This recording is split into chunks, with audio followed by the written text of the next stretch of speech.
बिस्मिल्लाहिर्रहमानिर्रहीम। अस्सलाम वालेकुम।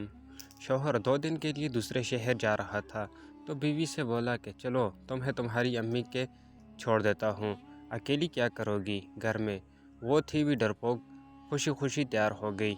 माँ के घर का दरवाज़ा खोला। माँ बाप सहन में बैठे खाना खा रहे थे, अचार और चटनी के साथ। सलाम दुआ के बाद इसने हैरत से पूछा, अब्बा आप तो अचार चटनी के साथ रोटी नहीं खाते थे, आज क्यों? अब्बा ने नवाला लेते हुए बोला, पुत्र कदे कदे खा लेनी चाहिए, मज़े दी होंदी। मैनू ते हुण पता लगा तेनों एवी तंग करदा सी। इसने अब्बा की आंखों में बेबसी बांध ली थी। इतने में भाभी भी सहन में आती है, मिलते ही पूछती, रहने के लिए आई हो? वो खुशी से बोलती, जी हाँ, असद 1-2 दिन के लिए शहर से बाहर गए हैं तो मुझे यहाँ छोड़ दिया। भाभी सुनकर मसनूई हंसी और बोली, बैठो तुम्हारे लिए कोई चाय पानी लाती हूँ। बच्चों समेत चली आती। भाभी की आवाज़ आती है, कर्मा वाले तेरा क्या खाती है, यहाँ नहीं आएगी तो कहाँ जाएगी?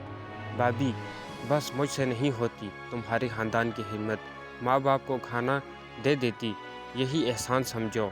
इसका तो जिस्म जैसे वही सुन हो गया हो। और आवाज़ हलक में दब गई और उल्टे पांव वापस होने लगी। थोड़ी देर बाद फ़ोन पे बात करती बाहर निकली, अच्छा अम्मी आप लोग आए हैं, गांव से पहले बता देते तो मैं अम्मी की तरफ नहीं आती। चलिए आप परेशान ना हो, मैं अभी वापस आ रही हूँ। आप ऐसा करें, साथ राबी आपी के घर बैठे थोड़ी देर। अम्मी अबू भी हैरान होते हुए कहते हैं, पुत्र एक गल हुई तो। वो बोली, अब्बा जी असद के अम्मा आई तो उन्हें कैसे छोड़ दूँ, फिर आऊँगी इंशाअल्लाह, अभी इजाज़त दे। अपने आंसुओं को हलक में उतारते हुए दोनों से मिलती बाबल का घर फलांग आई। वापसी पे एक एक कदम एक एक मन का महसूस हुआ और होंठों को बेचती चली गई, जैसे खुद को हौसला दे रही हूँ। इसे फिर वो बात याद आ गई कि फसलें जो कट जाए उगती नहीं हैं, बेटियां जो ब्याई जाएं मुड़ती नहीं हैं।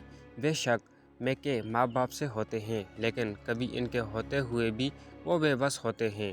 रात खाने में इसे नमक ज़्यादा लग रहा था, जबकि वो नमक इसके हल्क में उतरते आंसुओं का था।